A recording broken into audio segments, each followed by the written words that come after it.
Obesity in the United States, presented by Team Nighthawks, which includes Matthew Rings, Colton Schultz, Mika Go, Danny Jopek, and Dominic Eden.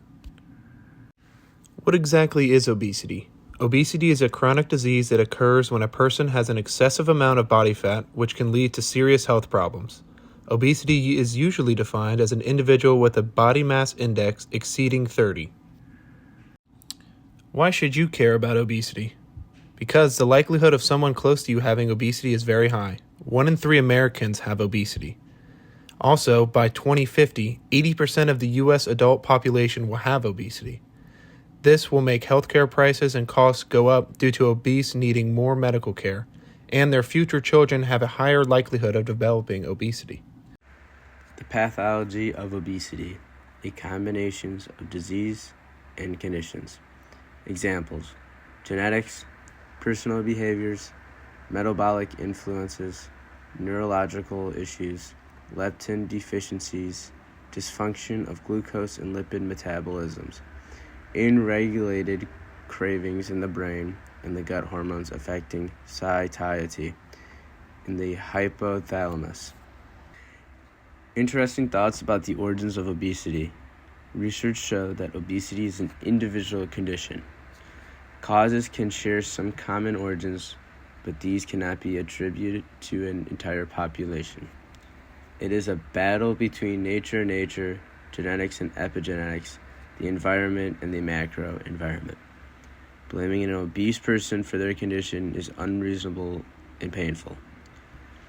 Obesity is a global concern in terms of disease, cause, and deaths.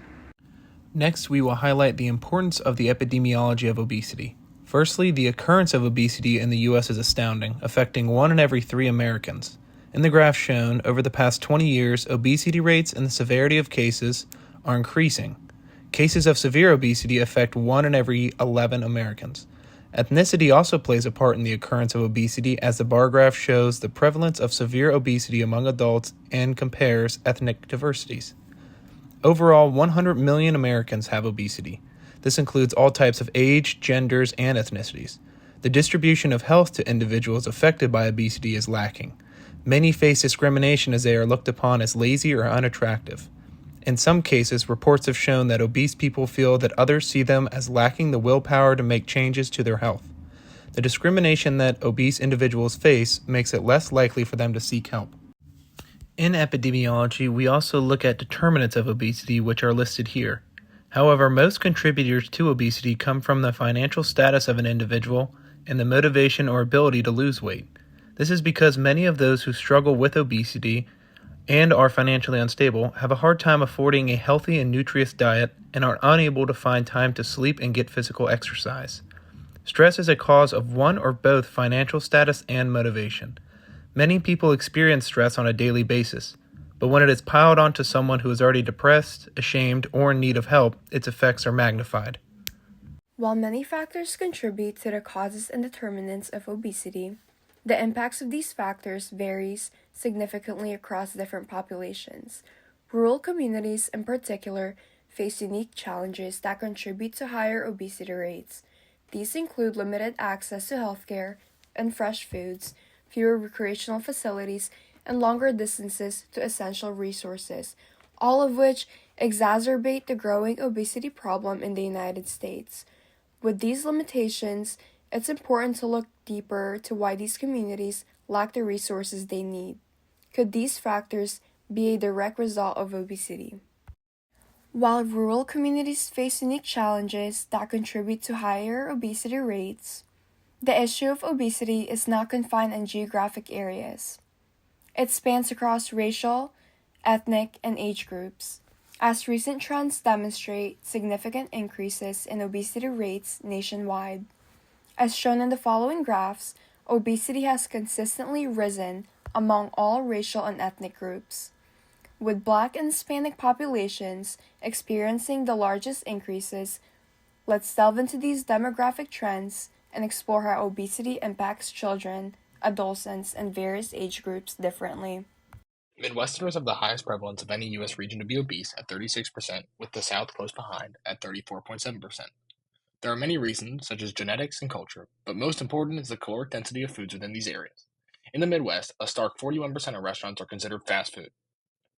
Minorities are often more likely to be obese due to a complex interplay of factors, including systemic racism, socioeconomic disparities, limited access to healthy foods, lack of safe spaces, higher stress levels from discrimination, and concentrated marketing of unhealthy food options in their communities, all of which contribute to making healthy lifestyle choices more difficult to maintain compared to non-minority populations. The best way to combat obesity is making sure that you're eating a healthy diet, exercising daily, and sleeping well. In order to lose or maintain weight, you have to eat in a caloric deficit. This means consuming less calories in your body than your body is using as energy. It's also important to have a healthy balance of macronutrients. Having a healthy balance of proteins, carbs, and fats ensures that your body is operating optimally. Avoiding junk food and fast food is not a good way to ensure a healthy diet. Junk food and fast foods are often processed, resulting in chemicals and preservatives entering your body that are designed to make food last longer and taste better after freezing. Junk food and fast food also often lend to having more calories while being less filling than other healthier options. The next aspect of having a healthy diet is having a high intake of fruits and vegetables.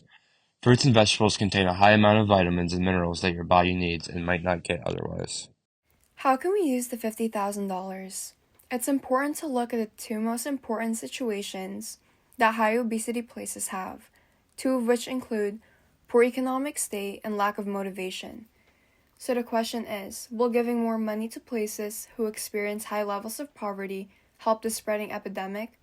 Or will the lack of motivation be a bigger factor playing into the continuation of the disease? Our group is going to take the first step into solving obesity by putting this discussion to the test with the implementation of a new program.